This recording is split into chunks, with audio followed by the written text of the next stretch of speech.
karena kendala lah membuat mereka males. Karena apa? Satu permodalan itu yang pertama. Iya, modal. Jadi konsep energi bersih yang paling baik adalah yang sesuai dengan sumber daya alam yang dimiliki oleh negara tersebut. Jadi dalam hal ini karena Indonesia ini negara kepulauan, maka konsepnya bukan lagi konsep interkoneksi. Kalau pulau-pulau yang besar mungkin bisa ya Sumatera, Jawa. Tapi begitu kita bicara Indonesia Timur, maka itu harus menggunakan kearifan lokal.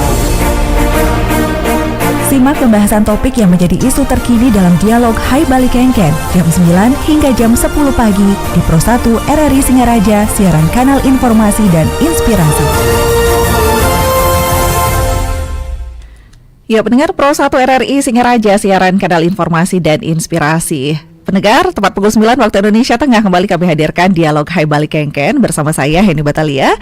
Dan pagi ini kita akan membahas terkait dengan manfaat positif gadget di era digitalisasi, karena kalau kita berbicara gadget ya, ini smartphone atau telepon pintar saat ini sudah menjadi hal yang lumrah untuk ditemui dalam kehidupan sehari-hari. Bahkan anak-anak usia sekolah dasar atau taman kanak-kanak pun ini sudah banyak memiliki telepon pintar mereka masing-masing. Nah, tidak bisa dihindari jika penggunaan smartphone ini terkadang sangat dibutuhkan oleh para pelajar, namun tidak sedikit pula dampak negatif dari penggunaan smartphone untuk para penuntut ilmu ini. Nah, hal inilah yang membuat adanya pro dan kontra antara manfaat dan kerugian mungkin ya dalam penggunaan smartphone di dalam dunia pendidikan. Tapi bagaimana meminimalisir dampak negatifnya dan memaksimalkan manfaat positif dari gadget tersebut?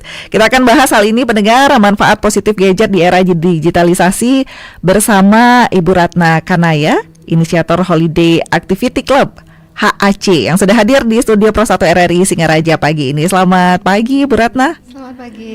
Selamat pagi, salam sehat selalu. Terima kasih sudah hadir di Pro 1 RRI Singaraja. Terima kasih juga sudah diberi kesempatan untuk bisa ada di sini sharing. Oke, dan ini kita topiknya mungkin sangat dinantikan oleh pendengar juga ini ya Bu Ratna ya. Bu Ratna tidak sendiri juga, di seberang sana di line telepon ada Bapak Kelvin Susanto Putra, Business Director IB Academy. Selamat pagi Pak Kelvin. Halo, selamat pagi. Selamat pagi, salam sehat selalu Pak Kelvin. Pak Kelvin posisi lagi di mana sekarang Pak Kelvin? Saya di Denpasar. Di Denpasar. Iya. Oke, baik. Tapi suaranya jelas ya Pak Kelvin ya? Aman, apa suara saya cukup jelas? Iya, jelas Pak Kelvin. Oke. Baik, di studio sudah ada Bu Ratna juga Pak Kelvin. Ini kita membahas manfaat positif gadget di era digitalisasi begitu. Mungkin saya ke Bu Ratna dulu ya Pak Kelvin ya. Ya, baik. Iya, Bu Ratna ini kan inisiator Holiday Activity Club. Wah, mungkin kita ini ingin tahu dulu nih HAC dulu ya sebelum ke manfaat positif gadgetnya ya Bu Ratna ya. Iya. Iya, ini sebenarnya apa ya Bu Ratna?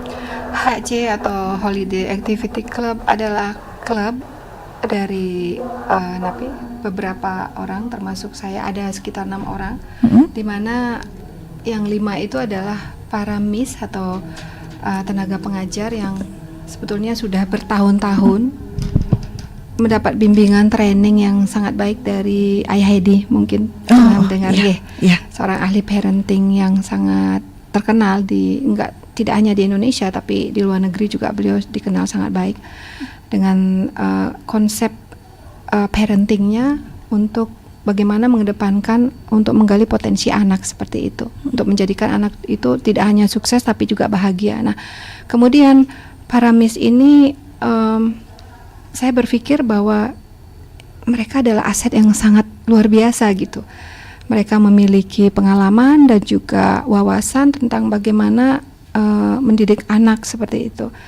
Nah, kemudian terbersitlah bahwa kenapa kita nggak buat klub aja, karena kita melihat bahwa pada saat liburan panjang khususnya itu para orang tua termasuk saya bingung gimana caranya memberikan aktivitas yang positif kepada anak-anak, karena kita lihat kalau liburan panjang para orang tua kebanyakan tidak tahu untuk memberikan aktivitas yang sehat, yang kontinu selama 1 bulan itu nggak mudah. Jadi kebanyakan anak-anak tinggalnya di kamar, Ya. main gadget seperti Benar. itu, dan ujung-ujungnya adalah kita orang tua jadi ngomel ya, jadi jadi ini nggak sehat juga, karena ketika kita ngomel, kalau kita baca-baca di neuroscience seperti itu mempengaruhi juga bagaimana neuron kabel-kabel otak itu istilahnya terbakar, nggak terjadi koneksi. Nah, ini memberikan trauma juga kepada anak-anak. Nah, oleh sebab itu kami berpikir kita buat aja klub, di mana klub ini memfasilitasi anak-anak untuk melakukan kegiatan yang positif. Seperti misalnya di sana ada kegiatan juga kayak pembentukan karakter seperti itu. Baik. Dan bukan hanya pas liburan sih ya, pulang sekolah pun langsung yang cari gadgetnya. Tapi bagaimana memanfaatkan gadget itu untuk manfaat positif? Sebenarnya apa sih manfaat gadget? Karena biasanya kayak yang Henny sebagai orang tua mungkin ya, mungkin banyak manfaat gadget, tapi kita belum menemukan ini gimana caranya agar anak kita terarahkan ke hal positif tersebut, begitu ya? Iya, sebetulnya kalau kita amati, kalau kita baca-baca di sejarah, di setiap era itu selalu ada pro dan kontra. Jadi dulu ada era lisan ya, semua disampaikan secara lisan dan setiap orang itu mememorize semua informasi itu di otaknya.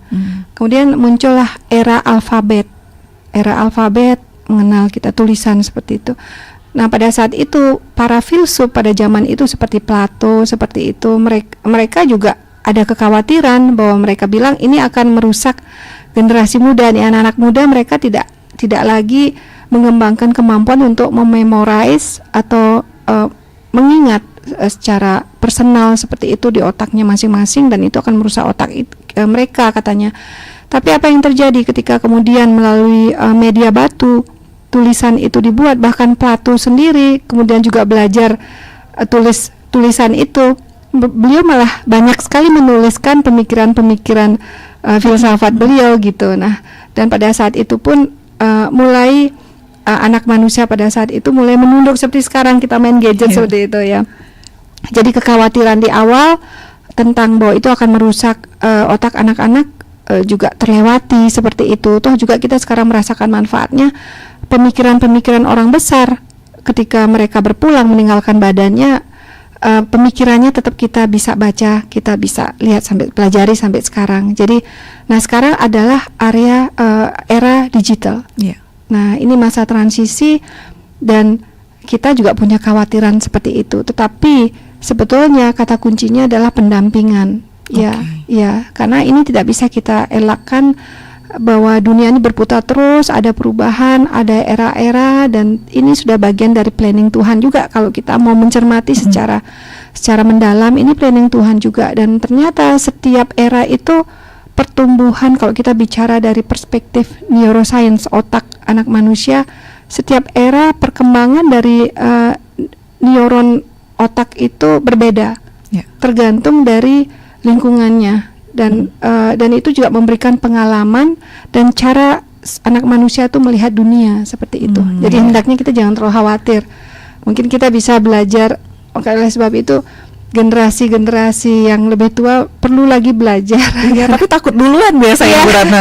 Ini khawatir duluan, baru anaknya megang gadget, aduh ini sudah ketergantungan lah sama gadget. Ini matanya nanti rusak lah, atau ini yang dilihat di gadget apa saja. Itu yang kekhawatiran banyak sekali yang muncul gitu. Betul.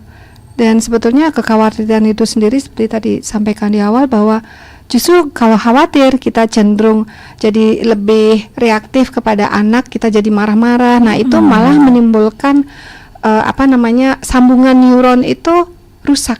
Kita sering mendengar otaknya terbakar gitu. Memang benar ketika anak merasa mengembangkan atau memunculkan emosi negatif, sambungan neuron yang dari zat kimia itu antar kabel-kabel itu rusak, sehingga tidak hanya ada trauma seperti itu. Jadi dia tidak bisa mengembangkan habit yang positif untuk pengembangan dirinya seperti itu. Oleh sebab itu kita harus lebih banyak lagi belajar tentang otak manusia.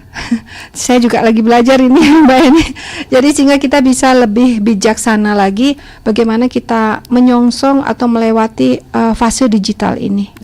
Gitu. Untuk Indonesia maju ya, sesuai Iya, dengan untuk tagline-nya Indonesia. sekarang, Oh iya, 78 benar. Indonesia Merdeka Betul ini. sekali. Tapi kalau HAC ini berarti berkolaborasi dengan IBIG Academy juga begitu ya, Bu Ratna? Ya, Atau gimana? untuk ya ini kami memang baru memulai kerja sama ini.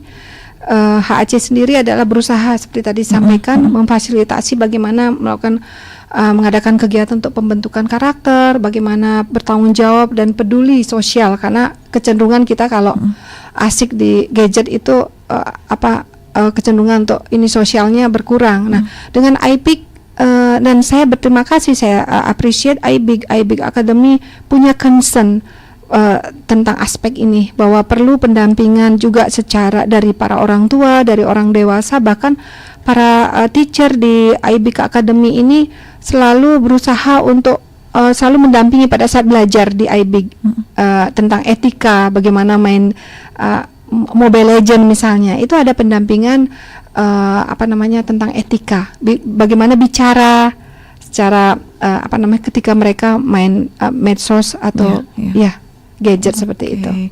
Karena kalau membahas gadget, apalagi anak-anak seperti tadi Mobile Legend itu bisa terhubung dengan banyak temannya, teman, dan betul. itu saling serang atau ada juga nanti kalau misalnya dia kalah di permainan tersebut ada emosi tersulut. Nah itu ketakutan itu juga Betul.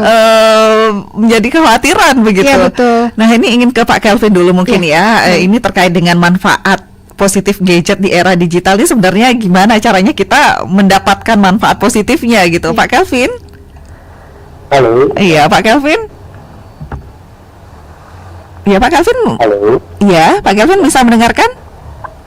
Ya. Iya, Pak Kelvin, ini ingin tahu juga ini Pak, mungkin bisa diinformasikan juga untuk pendengar begitu terkait dengan manfaat positif gadget ini di era digitalisasi. Kalau tadi kan Bu Ratna sudah menyampaikan begitu, bagaimana caranya kita menjembatani begitu ya agar anak-anak didik atau anak-anak kita ini kita tidak terlalu khawatir begitulah dengan manfaat negatifnya. Tapi kalau untuk manfaat positifnya sendiri sebenarnya bagaimana Pak agar kita mendapatkan manfaat positif dari gadget ini di era digital? Ya, jadi ini memang mengenai manfaat positif gadget. Sebetulnya ini sempat ditanyakan oleh beberapa sahabat juga. Jadi kebetulan kami sendiri berdiri dari sejak 2018. Nah, saat itu beberapa teman yang juga sudah menjadi orang tua gitu ya, mengajukan pertanyaan kepada saya. Kebetulan saya latar belakangnya dari IT, teknologi gitu ya. Yeah. Kemudian teman-teman saat itu bertanya, kenapa anak-anak di Indonesia ini, kalau kita lihat di luar itu dari kecil-kecil, itu sudah dari awal menggunakan gadget. Tapi bukan hanya untuk bermain, tapi juga untuk belajar. Misalkan, dari kecil sudah bisa mulai membuat robot, kita lihat di Jepang misalkan. Dari kecil anak-anak sudah diperkenalkan dengan robotik. Kenapa di kita masih belum? Ini pertanyaan beberapa tahun yang lalu. Pertanyaan itu cukup menggelitik saya sebagai praktisi IT saat itu. Saya penasaran juga ya, kenapa ya, apa yang salah dan sebagainya. Nah dari situ kemudian kita bersama beberapa partner saat itu membentuklah IT Academy untuk memberikan kursus terkait untuk anak-anak bisa membuat membuat aplikasi sendiri, game dan sebagainya. Nah, berbicara mengenai positif gadget, ini menurut saya pribadi, gadget itu sebetulnya seperti sebuah senjata, sebuah pistol gitu ya. Kalau kita lihat pistol di tangan tetap, di tangan polisi misalkan, itu maka digunakan untuk membela kebenaran gitu ya, kebenaran dan keadilan. Sehingga digunakan untuk kebaikan kita. Namun di tangan yang salah, maka senjata bisa menjadi mematikan sekali, seperti itu ya. Nah, demikian pula gadget atau teknologi secara umum. Maka itu tergantung lagi tujuan dari kita menggunakan gadget atau teknologi tersebut, gitu ya. Nah, kalau kita lihat sebetulnya ada beberapa manfaat positif untuk gadget. Terutama kita mungkin karena berpikir untuk pendidikan anak ya, kita mengerti lebih banyak ini untuk anak-anaknya. Nah, itu teenager. Salah satunya menurut saya yang paling penting adalah untuk pendidikan, karena saat ini untuk device itu kita lihat di sekolah sekarang sudah sering dengan gadget untuk mencari informasi. Kalau kita zaman dulu gitu ya, kalau mencari informasi informasinya itu kita pakainya clicking. Kita nggak tahu para pendengar dan itu juga mungkin masih ingat ya, dulu kita jangan clicking, cari dari koran gitu ya dan sebagainya. Sedangkan kalau saat ini kita mudah membuka gadget kita bisa mencari informasi di Google dan sebagainya. Iya. Jadi menurut saya itu juga salah satu dari peran positif gadget ya saat ini dalam dunia pendidikan. Belum lagi kalau kita berbicara mengenai perkembangan kognitif anak. Kalau kita lihat saat ini games pun banyak yang bersifat melatih untuk mengasah kemampuan problem solving, critical thinking, agile dan sebagainya. Jadi game juga tidak selalu konotasi negatif gitu ya. Game juga banyak saat ini yang sifatnya positif. Dan lately kalau kita lihat banyak berita mengenai AI, artificial intelligence, di mana kita bisa membuat musik, kita bisa membuat digital art menggunakan apps atau AI tersebut.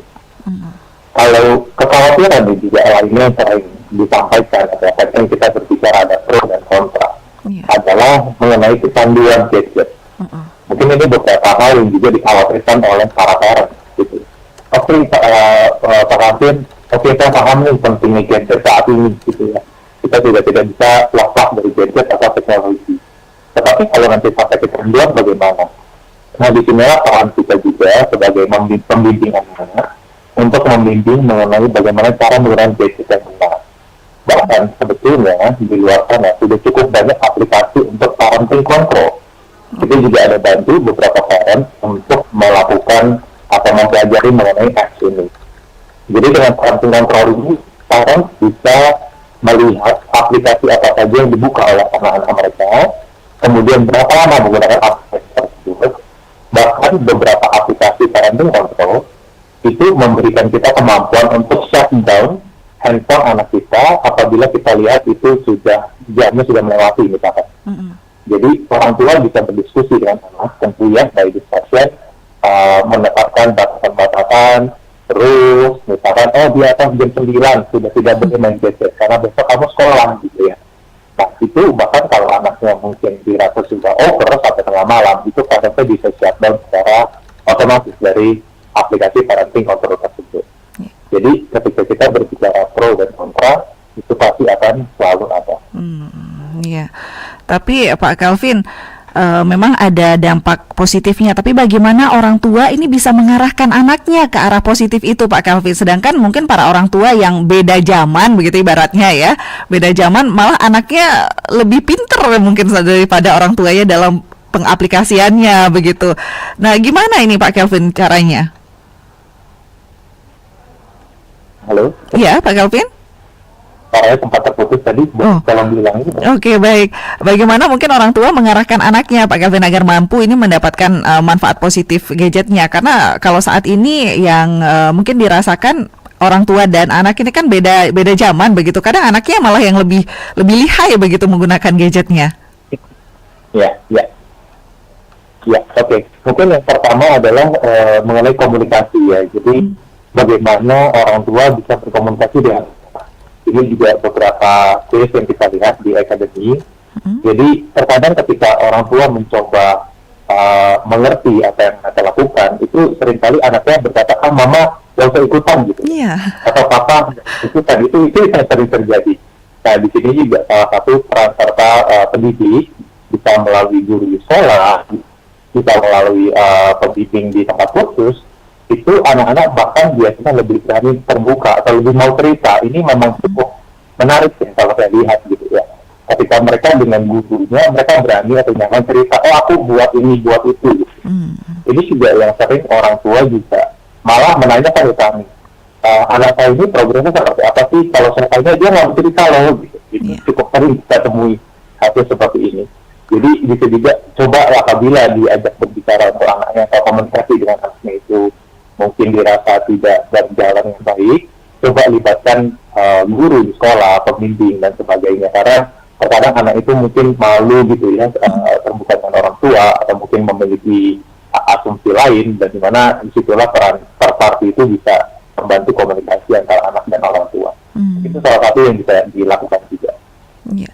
Tapi kalau penggunaan gadget kalau sekarang lebih banyak mungkin ada yang main game, sosial media, TikTok, apalagi mungkin ya itu ya yang lebih banyak begitu. Nah, ini tadi kalau Pak Kelvin mengatakan sebenarnya di luar negeri gitu misalnya banyak yang malah dari kecil itu sudah bisa buat robot, sudah bisa buat aplikasi sendiri atau malah buat gamenya sendiri mungkin ya Pak Kelvin ya. Tapi kalau di sini kita sebagai ibaratnya banyak yang jadi konsumen saja ini menggunakan gamesnya saja begitu.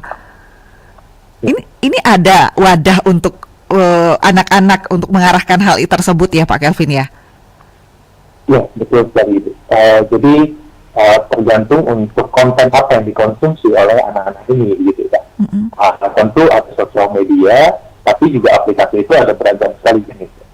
Tadi salah satunya adalah misalkan untuk anak-anak belajar programming atau coding misalkan, itu juga ada beberapa aplikasinya. Sebagai contoh adalah Code.org, salah satunya. Kemudian ada juga nama Khan Academy, itu sudah tersedia dan gratis, itu bisa di-download dari Play Store dan App Store. Baik, wah ternyata ada. Alangkah baiknya kalau ada di Singaraja, begitu ya? Iya. Tapi ada tidak sih Bu Ratna kalau di Singaraja? Iya, kita IBIG sendiri beberapa kali kunjungan juga ke Singaraja untuk melihat bagaimana sih sebetulnya potensi potensi di sini di Singaraja. Dan karena dari IBIG sendiri ya Pak Kelvin ya, melihat bahwa kita nggak bisa menghindar dari perkembangan digitalisasi ini pasti. ya. Dan Bali Utara ini hendaknya sudah mulai membangun semacam awareness tentang bagaimana kita bersiap diri untuk masuk ke dunia digital dengan mindset yang berbeda.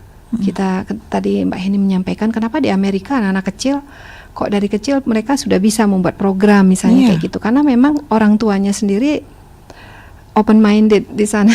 Ya, jadi ketakutan tentang teknologi tidak barangkali tidak seperti kita yang jadi mereka mensupport dengan berbagai cara. Dan para orang tua yang kemarin saya juga sempat ngobrol dengan beberapa orang tua di sana di California, dan di sana para orang tua emang sejak awal punya mindset yang positif terhadap teknologi ini. Ini sangat berperan juga, dan mereka juga belajar. Jadi mereka belajar, ini kan kita mengenal sekarang ada 5 generasi yang hidup di planet bumi ini ya. Baby boomer, Gen X, Gen Y, Gen Z, dan Gen Alpha nih. Nah, jadi ini yang masing-masing yang sudah jadi orang tua sekarang dituntut juga untuk bagaimana juga belajar, sehingga bisa paham bagaimana juga mendidik anak-anak di era yang berbeda dengan kita gitu. Kuncinya pendampingan seperti tadi nih dan kepikiran juga kayaknya ya, ini harus terbuka juga ini para orang tua berarti. Iya, karena kalau kita terus belajar ikut update perkembangan zaman, maka mindset berubah dan itu akan mempengaruhi pikiran kan. Kayak tadi kalau kita kesal aja, kita berpikir bahwa teknologi atau gadget itu selalu buruk, maka setiap saat kita akan ngomel sama anak, itu justru merusak mental anak seperti itu. Langsung ada ketakutan, malah anaknya nggak berani lagi gitu ya.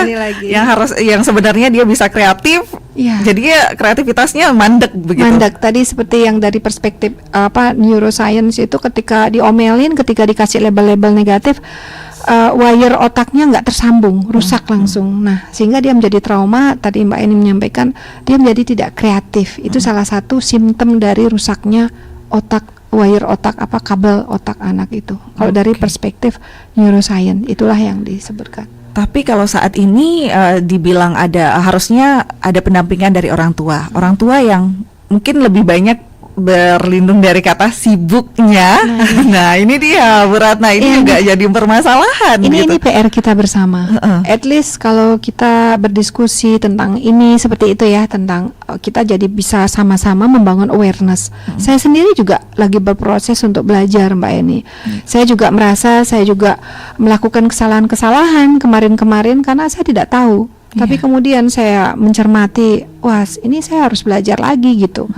Dan kabar baiknya sih kalau kita sudah terlanjur bersikap kurang support terhadap hal itu kepada anak, dan anak terlanjur punya trauma tertentu terhadap gadget misalnya, kita masih punya kesempatan untuk memperbaiki itu dengan membangun wire-wire otak di sekeliling yang rusak itu dari lagi, karena ini berkaitan juga sangat dekat kaitannya dengan otak manusia kan. Jadi kita bisa belajar lebih jauh tentang bagaimana sih kerja otak, sehingga kita bisa juga bagaimana caranya kita memperlakukan anak-anak kita, bagaimana juga cara kita berpikir dan sebagainya, kita menjadi lebih berhati-hati. Oke, baik.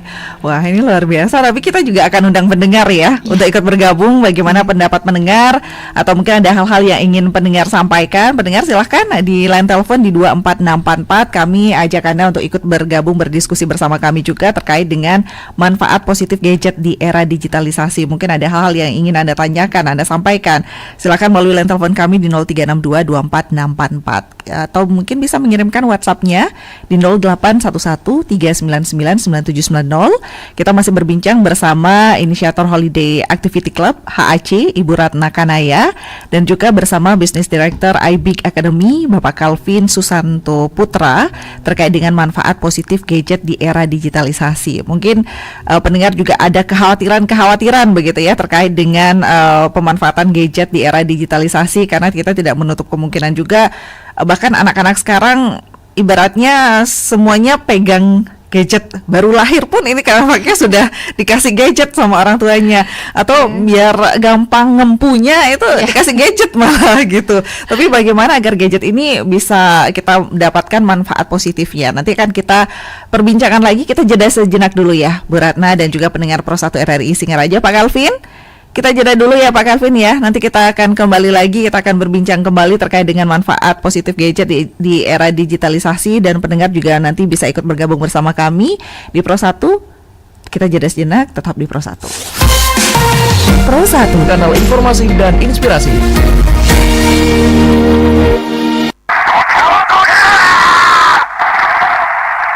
Udah dong main gamenya. Tutan dulu. Tuh, ditungguin sama teman-teman di luar. Omi nggak mau. Akusan main game. Kalau kelamaan main gamenya, nanti sakit loh matanya. Udah juga main HP tadi. Batasi penggunaan gadget pada anak. Berikan mereka pemahaman dan jadikan diri Anda sebagai panutan. Pesan ini disampaikan oleh Radio Republik Indonesia. Bim, bagaimana dengan ujian skripsimu, nak? Tenang, Miki. Gampang, Mi itu. Nggak lama itu kita lihat Kak Wisuda. Kamu tuh kalau bicara gampang ya, apa-apa digampangin. Gimana kamu mau wisuda? Tiap hari HP terus kamu liatin. Nggak capek apa? Dede, Mama. Pergi, Mama deh. Astagfirullah.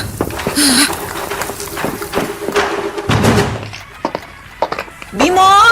Bim! Turun dulu sini. Ayo makan, nak. Sudah larut malam ini. Sebentar, Bima. Ku balas dulu chatnya temanku. Oh ya udah. Dede, iya, Ma. Turun, Ma, ini. Aduh, Bim. HP lagi. Aduh, Ma. Aduh, tolong saya Kak dong, Ma. Jatuh Kak di tangga. Astaga, Bimo. Aduh, kamu kenapa sih, nak?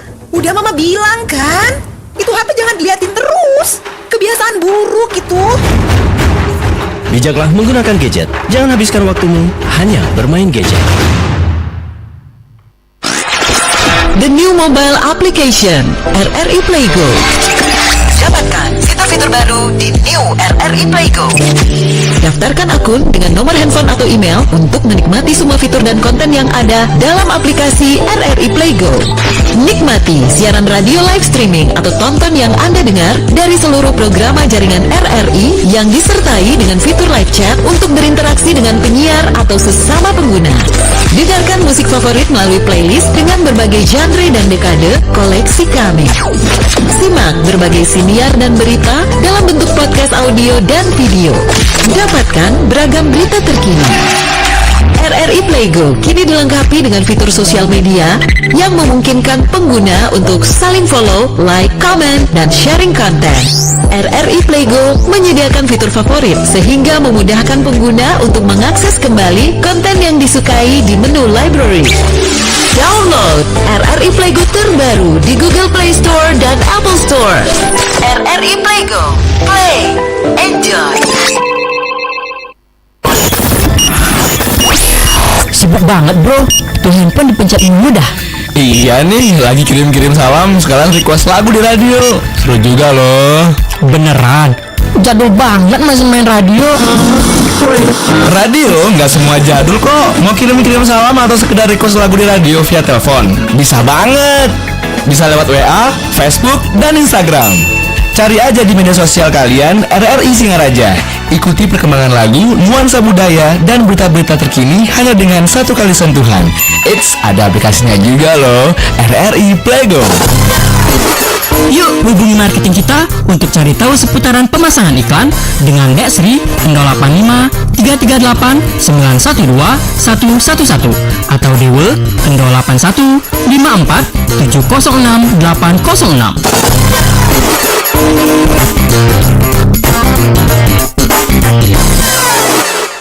Pro 1.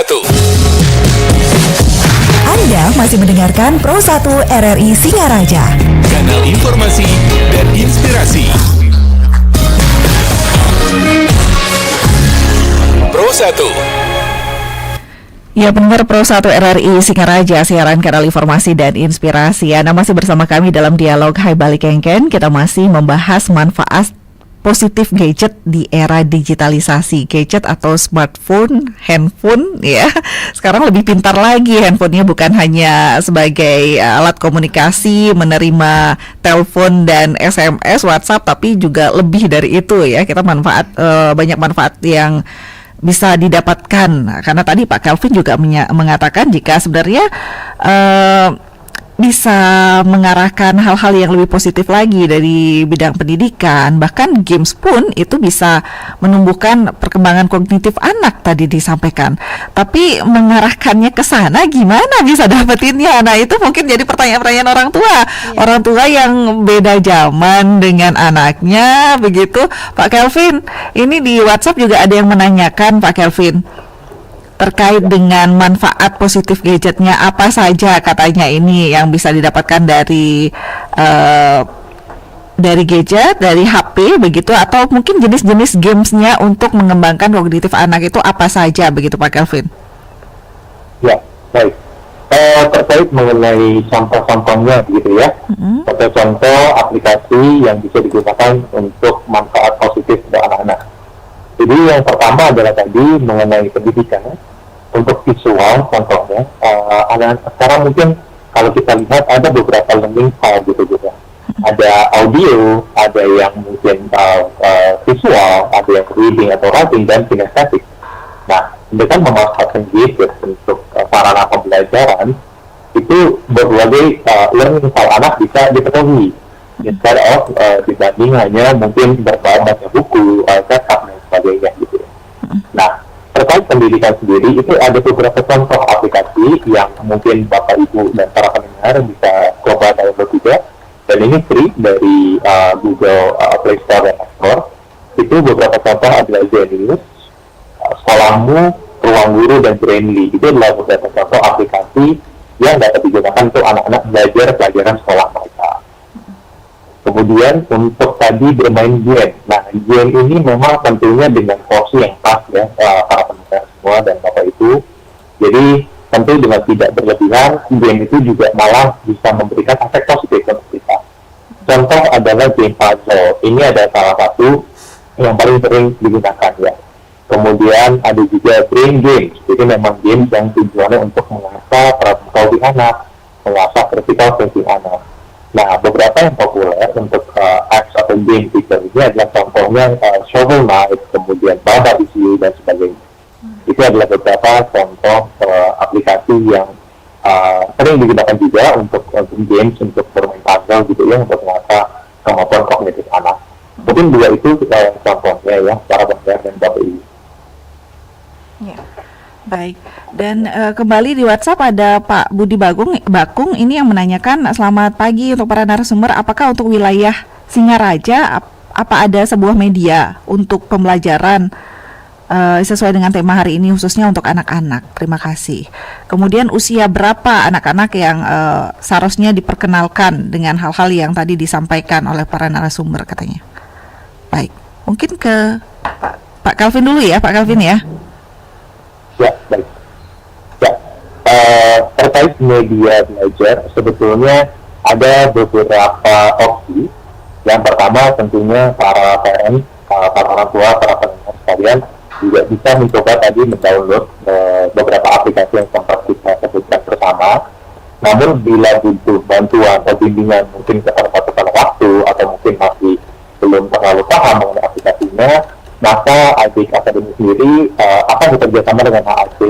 Di sini saya juga sangat bersyukur dengan adanya HAC yang memiliki kesamaan visi, di mana kita mau mengembangkan anak-anak sekarang yang lebih positif gitu ya, terutama di tengah tantangan gempuran gadget dan media ini. Jadi kita juga akan hadir di Singaraja nanti untuk tempat dan waktunya itu akan diinfokan kembali. Namun tadi terkait media belajar itu bisa digunakan dari gadget yang ada, ataupun kalau itu tidak ada handphone, pakai laptop pun sekarang juga sudah bisa ya untuk media pembelajaran itu juga sudah cukup banyak di Genius dan beberapa aplikasi tadi. Terkait usia, kalau usia itu sebetulnya dari beberapa pengalaman kami itu sejak usia 5 tahun, 4 tahun, dan 5 tahun itu tidak ada yang sudah mulai belajar menggunakan gadget. Tetapi tentunya di usia-usia ini masih sangat rentan dan perlu adanya kontrol yang cukup ketat dari para orang tua.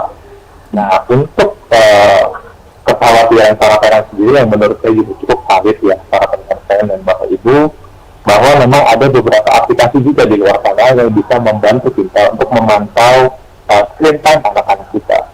Contohnya yang tersedia di Android adalah Google Family Link. Itu juga sudah tersedia di Play Store. Sedangkan untuk iOS di iPhone gitu ya, itu ada nama Apple Screen Time. Nah, dua aplikasi ini sebetulnya adalah bawaan dari device yang kita gunakan, dan itu bisa kita gunakan secara langsung. Di situ kita bisa lihat penggunaan aplikasi apa saja, berapa lama, dan sebagainya, sehingga para parent tidak perlu khawatir nanti anak-anaknya akan menggunakan gadget secara berlebihan. Baik. Mungkin Bu Ratna ada tambahan lagi nih? Iya, ada asosiasi dokter anak-anak di Amerika. Mereka udah sepakat bahwa setelah umur 2 tahun, artinya sebelum umur 2 tahun, anak-anak hendaknya tidak diperkenankan untuk memegang gadget. Dan terutama di usia-usia emas dan seterusnya, itu hendaknya anak-anak didampingi dan juga diperkenalkan tentang value atau nilai-nilai kehidupan yang lebih hakiki. Ini menjadi pondasi, karena ini ada hubungannya dengan perkembangan otak depan. Jadi ini penting sekali bahwa perlu sekali memperkenalkan value atau nilai-nilai spiritual. Ini adalah bisa dibilang kebutuhan yang tidak bisa diganggu-gugat bagi kehidupan manusia sebetulnya. Jadi terus yang kedua adalah bagaimana sebagai orang tua atau orang dewasa bisa memberikan contoh bagaimana cara memanajemen penggunaan gadget ini, karena di dalam otak itu ada istilah neuron mirror. Jadi kayak cermin. Jadi dia secara otomatis dia akan mengembangkan sebuah habit atau kebiasaan atau cara berpikir, cara berperasaan hanya dengan dia melihat contoh di sekelilingnya. Jadi lagi ini memang peran kita orang dewasa itu sangat penting. Oleh sebab itu, ayo orang dewasa harus juga ikut belajar. Jangan harus keluar dari zona nyaman. Saya aja berusaha banget gimana caranya nih bisa keluar dari zona nyaman saya. Pengen ikut dapat manfaatnya tapi tidak mau mengeluarkan effort yang lebih begitu ya. Wah, susah. Ini di WhatsApp banyak juga yang mengirimkan selamat pagi untuk para narasumber. Anak-anak baru lahir ini sudah pada nonton YouTube. Kayaknya itu sudah ketergantungan, kalau tidak dikasih pegang HP itu ngamuk-ngamuk katanya. Nah, itu dia. Ini kalau kita mengacu pada bagaimana para psikolog, para neuroscience psikolog itu mengeluarkan aturan tadi seperti saya sampaikan, bahwa di bawah umur 2 tahun hendaknya tidak diperkenankan untuk pegang gadget, karena itu bisa merusak neuron yang sedang aktif secara natural dia untuk membentuk jaringan-jaringan di otak seperti itu. Ini akan mempengaruhi habit, attitude juga, perilaku anak ya. Jadi ada anak yang sampai ngamuk, bahkan ketika dilarang sampai bunuh diri. Itu kan sebetulnya salah satu bentuk kerusakan. Mungkin kita terlalu early, tidak tanpa pengawasan juga, tanpa pendampingan untuk penggunaan gadget di kalangan anak-anak. Ya, baik. Ya, satu WhatsApp kembali. Selamat pagi untuk para narasumber. Untuk games, anak-anak itu lebih sering main Mobile Legends, Free Fire, Roblox. Wah, ini bapaknya kayaknya tahu banyak ini games ya. Mengontrolnya gimana? Memang apa manfaat dari games-games tersebut? Katanya kalau saya kasih tahu, katanya bisa berprestasi. Prestasinya sampai mana begitu? Nah, gimana pendapatnya Pak Calvin dulu deh kalau untuk games-games ini, Pak Calvin? Iya, baik. Ini memang fenomena yang cukup luar biasa ya. Mobile Legends itu kalau kita lihat di mana-mana gitu ya, dari usia anak-anak bahkan sampai dewasa pun, teman-teman saya pun masih banyak gitu ya yang Mobile Legends. Nah, ini mungkin karena lebih banyak Mobile Legends, tadi ada dimention juga ya, Mobile Legends, Free Fire. Kita coba bahas dua game ini dulu. Jadi terkait Mobile Legends dan Free Fire, sebetulnya itu dalam aplikasinya, ranahnya kalau kita mungkin sering dengar juga namanya e-sport. Jadi saat ini ada kategori sport baru, yaitu namanya e-sport. Nah, e-sport ini adalah memang kalau bahasa mudahnya mungkin main game, tapi seperti halnya sepak bola gitu ya. Sepak bola juga adalah sebuah olahraga, tapi ketika kita berbicara sepak bola sebagai permainan, maka ya bermain saja gitu ya, for fun. Tapi ketika kita berbicara olahraga sebagai sport, maka tentu di situ terlibat ada yang namanya mental sportivitas. Ada yang namanya kerjasama tim, ada yang namanya komunikasi, ada yang namanya belajar menerima kekalahan, bahwa dalam permainan pasti ada menang dan kalah, dan seterusnya. Jadi ketika kita berbicara tadi Mobile Legends dan sebagai dari sisi e-sport, maka tentu manfaatnya itu banyak sekali. Namun tentu ini butuh dibantu terkait komunikasinya, karena ini juga kita dengar anak-anak gitu ya. Kita juga kebetulan ada membantu beberapa sekolah di Denpasar untuk mengisi program terkait pembelajaran e-sport ini sendiri, dalam hal ini khususnya untuk Mobile Legends. Jadi di mana peran kita adalah untuk mengarahkan anak-anak melihat sisi yang berbeda dari game tersebut. Kita arahkan untuk melihat bagaimana komunikasi antar tim itu sangat penting untuk dilakukan.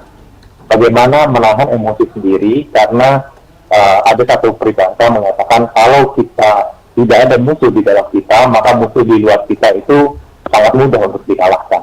Nah, ini juga sangat terlihat dalam e-sport ini, gitu ya, dalam bermain game contohnya. Bagaimana anak-anak bisa kita bantu untuk mengalahkan emosi mereka, atau tidak menyalahkan, karena ini juga sebuah teamwork gitu ya, sebuah kerja tim. Kemudian bagaimana planning, bagaimana kita bisa mengalahkan musuh. Oh, strategi musuh menggunakan A, maka harusnya kita menggunakan B, dan seterusnya. Jadi sebetulnya di balik kata-kata bermain game itu, apabila kita bisa mengarahkan untuk melihat ke angle yang tepat, maka manfaat-manfaat tadi sangat bisa dipetik oleh anak-anak kita. Seperti itu. Baik.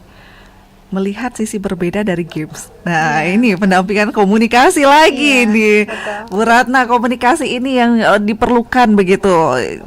Kalau sekarang mungkin masalah komunikasi ini menjadi hal yang sangat penting begitu ya Bu Ratna ya, dari orang tua ke anaknya. Nah, ini membangun ini yang bondingnya yang mungkin perlu. Iya, bonding penting dan komunikasi. Dan kalau kita amati kelebihan dari anak-anak di Gen Alpha atau Gen Z sekarang itu adalah dia cepat sekali menyerap suatu banyak informasi.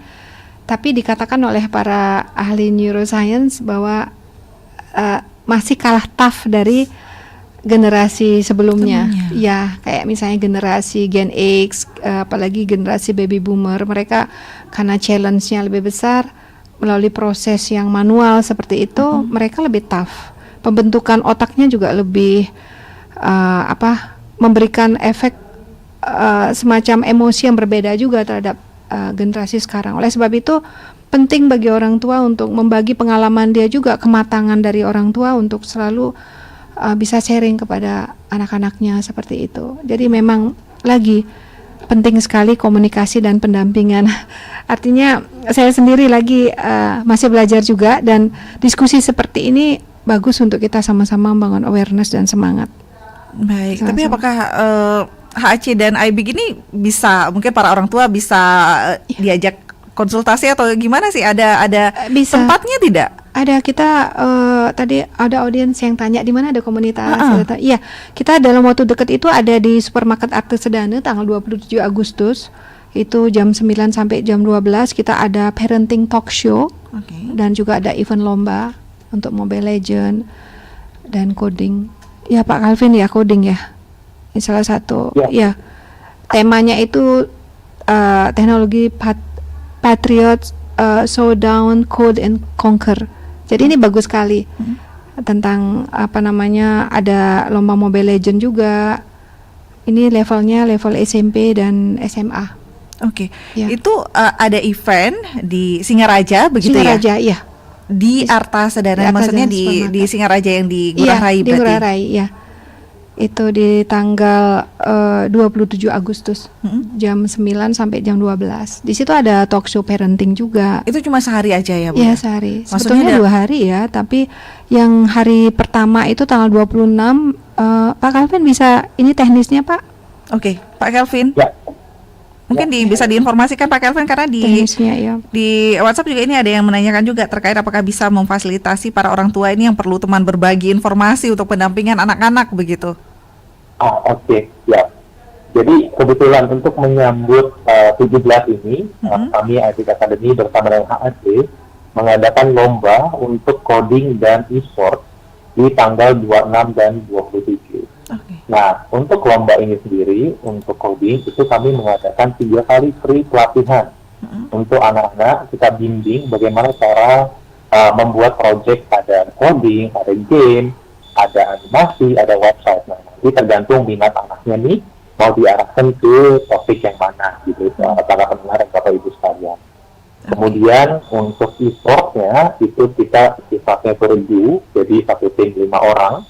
Nanti itu juga akan ada namanya babak pemilihan dan juga babak bimbingan. Jadi mungkin dari para trainernya nanti kita bekerja sama juga untuk para trainernya ini adalah sudah memenangkan beberapa kali lomba e-sport di luar sana.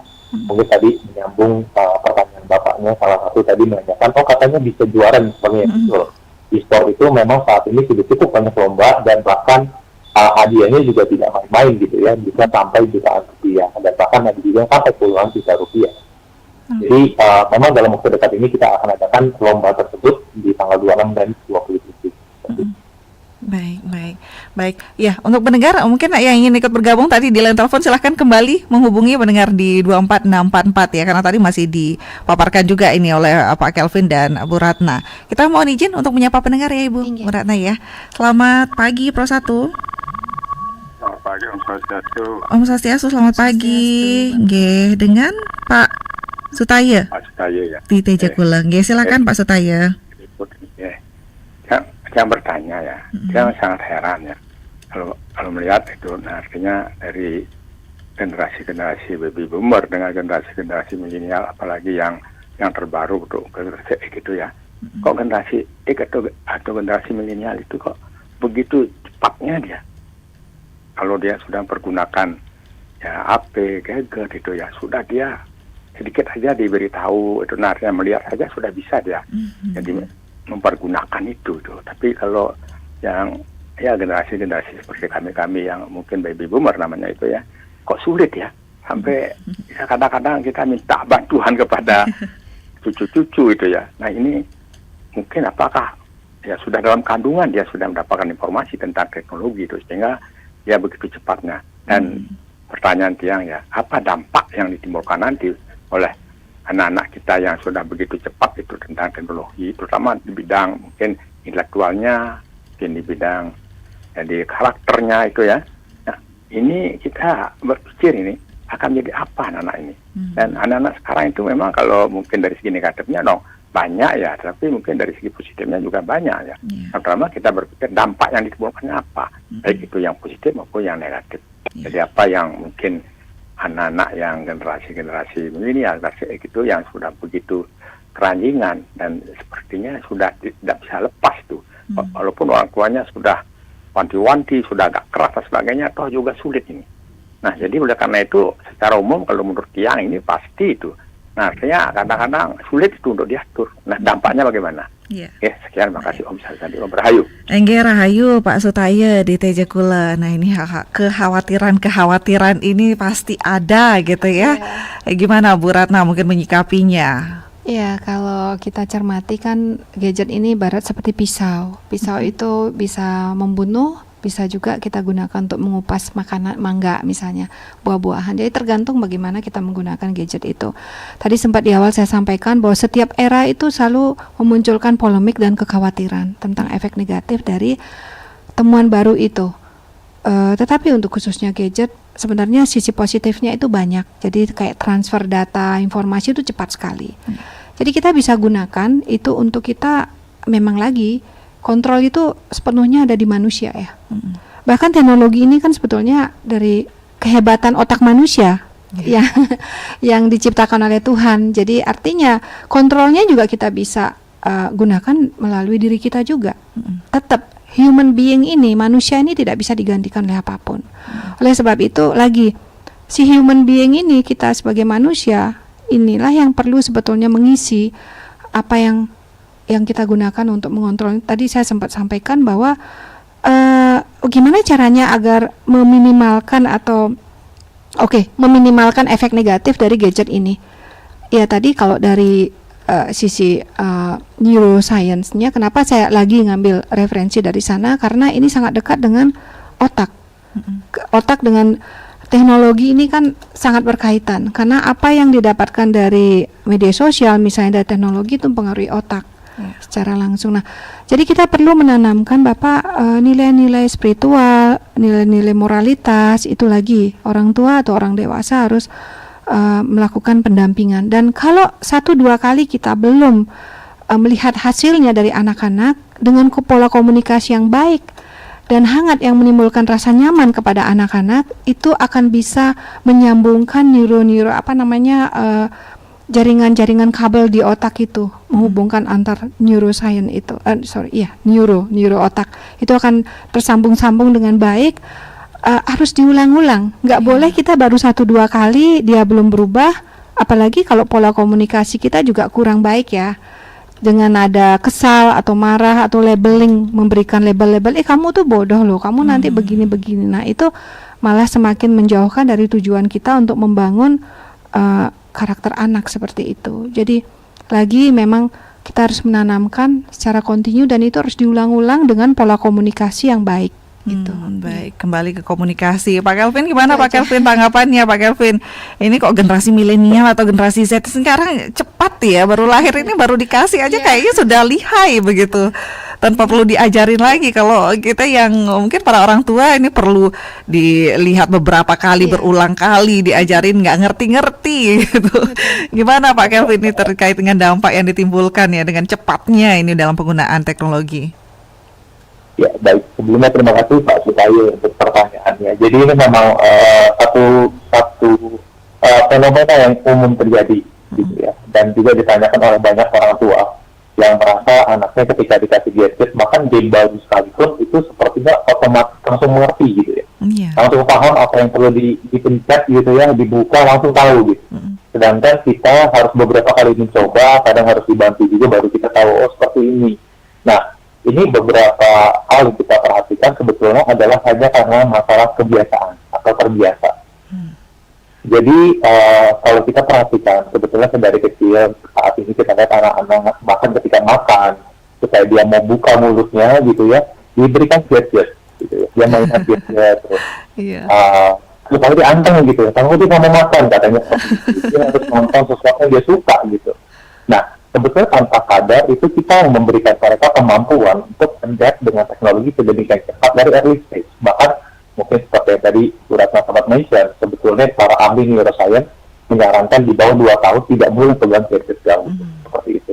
Jadi kembali ke pertanyaan kenapanya, mungkin seperti halnya kita juga belajar dalam hal apapun, itu pada umumnya kita bisa karena biasa, gitu ya. Seperti pemain sepak bola, apabila dia sudah mungkin sering latihan fisik, sering latihan otot gitu ya.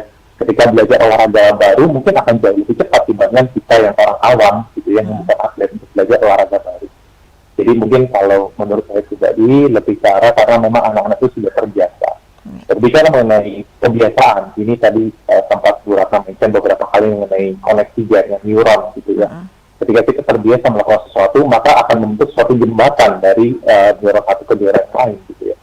Sehingga itu membuat ketika kita menemukan atau mengerjakan atau bermain game baru misalkan, maka jembatan yang sama yang akan digunakan gitu.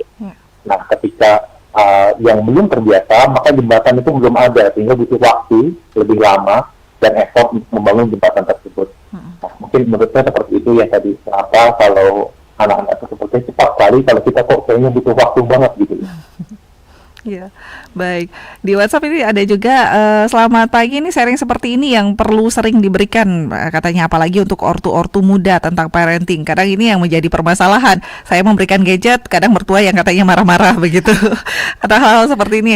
Apakah cuma 26 dan 27 saja di Singaraja? Apakah ada tempat les mungkin untuk anak agar terarah dalam penggunaan gadget di Singaraja? Nah, ini seperti apa Bu Ratna? Mungkin ada atau gimana Bu Ratna? Ya, di awal kita lewat event ini dulu. Nanti memang kalau respon dari para orang tua banyak seperti itu, iBig Academy akan datang ke Singaraja dan kita sedang mencari tempat ya. Sementara mungkin ada di satu lokasi tempatnya sudah ada. Nanti kalau memang semakin banyak, nanti kita lihat perkembangannya. Artinya kami punya plan, kami berdua dari pihak Aceh dan juga iBig Academy punya plan untuk ke arah sana. Tergantung nanti bagaimana ini para orang tua. Apakah antusias, bagaimana kalau kita membuat community untuk bagaimana belajar teknologi tapi juga ada pendampingan. Itu sih konsep dasarnya. Ya, membatasi tapi mengarahkan ibaratnya begitu ya. Bukan hanya membatasi benar-benar dibatasi, melarang begitu, tapi mengarahkan anak agar benar-benar dapat positifnya dari gadget ini, Bu Ratna ya. Ini karena hampir 1 jam juga. Mungkin terakhir Pak Kelvin sebagai closing statementnya, Pak Kelvin mungkin ada yang ingin disampaikan ini terkait dengan iBig Academy, Pak Kelvin. Ini banyak yang menantikan juga ternyata di Singaraja. Ya, jadi memang ada Academy bekerja sama dengan HAC ini untuk langkah pertama kita memulai dengan baby steps ya. Kita mengadakan event untuk lomba 17-an ini di tanggal 26 dan 27 nanti. Di tanggal 27 nanti juga akan ada parenting talk show. Jadi para pendengar sekalian, Bapak Ibu mungkin yang berada di area Singaraja bisa datang ke supermarket Arta Dana. Di situ kita akan mengadakan parenting talk show serupa ini juga, yang mungkin lebih seru juga. Karena di sana juga nanti akan digabungkan dengan lomba.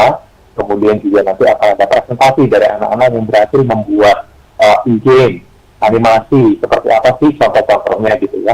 Karena lomba ini pun sebetulnya kita ada grand prize-nya, ada prize pool-nya senilai 6 juta rupiah untuk total dari berbagai cabang ini. Gitu. Jadi selain ada permainan, ada talk show, juga ada lomba nanti. Kita undang para pendengar, Bapak Ibu untuk menghadiri event. Baik, Bu Ratna, terakhir? Ya, silakan. Perubahan dunia ini selalu berubah. Jangan takut dengan perubahan. Dan terus kita untuk update diri selalu agar kita juga bisa menyesuaikan dengan perubahan-perubahan itu. Jangan takut dengan teknologi pada akhirnya juga banyak memberikan manfaat, tergantung bagaimana kita sebagai manusia mengendalikan teknologi, bukan teknologi yang mengendalikan kita. Kita yang mengendalikan teknologi. Iya, kita. Kemudian Pak Kelvin, mohon maaf ini terkait eventnya, ada yang menanyakan syarat-syaratnya apa saja kalau ikut event katanya Pak Kelvin. Oke, baik. Terkait syarat, ada beberapa persyaratan, tapi lebih ke arah usia ya. Jadi untuk lomba coding itu usianya rentangnya antara 6 sampai 10 tahun. 6 sampai 9 tahun untuk animasi. Untuk game itu 6 sampai 9 dan di atas 10. Jadi untuk game itu ada 2 kategori. Lalu yang ketiga adalah website, itu untuk usia di atas 10 tahun. Ini untuk rentang usianya, untuk animasi game dan website ini adalah untuk anak usia SD dan SMP. Kemudian kalau untuk e-sport sendiri, itu kita mulai dari usia SMP dan SMA. Nah, kenapa kita belum mulai di SD untuk e-sportnya? Dikarenakan ada kekhawatiran apabila anak SD masih mungkin tadi ya beberapa bagaimana perkembangan dia, apakah mungkin sudah mengerti belum sisi bagaimana mengendalikan diri dan sebagainya. Jadi untuk e-sport kita mulai dari SMP dan SMA. Seperti itu. Apabila masih ada, mungkin karena ini keterbatasan waktu juga yang para pendengar dan Bapak Ibu. Jadi apabila masih ada pertanyaan, maka bisa hubungi WhatsApp kami di 0815 1742 6568. Sekali lagi mungkin Pak Kelvin, WhatsApp-nya. Ya, baik. Saya ulangi, 0815 1742 6568. Nanti terkait pertanyaan registrasi akan bisa dibantu melalui WhatsApp tersebut. Baik, terima kasih banyak Pak Kelvin Susanto Putra, Business Director iBig Academy. Ini banyak yang menantikan juga ternyata nih, takutnya para orang tua salah arah gitu ya. Agar diluruskan lagi nih atau mengarahkan anaknya begitu. Kalau sudah orang tuanya salah arah, anaknya jadi ikut salah arahnya begitu. Pak Kelvin terima kasih banyak, dan Bu Ratna Kanaya juga terima kasih banyak ini dari inisiator Holiday Activity Club ya. Semoga ini juga memberikan dampak yang positif ya Bu Ratna ya, untuk para orang tua dan para anak-anak juga agar tidak dibatasi kreativitasnya. Jadi agar Indonesia semakin maju katanya. Betul. Iya, sesuai dengan tagline-nya. Jumlah generasi milenial atau generasi alfa ini kalau dari sensus penduduk itu sekitar 65%. Potensinya sangat besar. Jadi kita harus benar-benar memperlakukan generasi muda ini dengan sangat baik. Ya. Sangat baik dan sangat hati-hati nampaknya ini ya. Baik, Pak Kelvin terima kasih banyak, Bu Ratna juga terima kasih, dan para pendengar Pro 1 RRI Singaraja juga terima kasih atensinya. Kami akhiri untuk dialog Hai Balik Kengken pagi ini terkait dengan manfaat positif gadget di era digitalisasi. Untuk Anda yang mungkin ada hal-hal yang ingin ditanyakan kembali, nanti silahkan di WhatsApp-nya yang tadi sudah disampaikan oleh Pak Kelvin ya. Kita akhiri pendengar, dan tetaplah bersama kami di Pro 1 RRI Singaraja untuk menyimak beragam informasi yang akan kami hadirkan untuk Anda. Saya Heni Batalia, terima kasih dan sampai jumpa.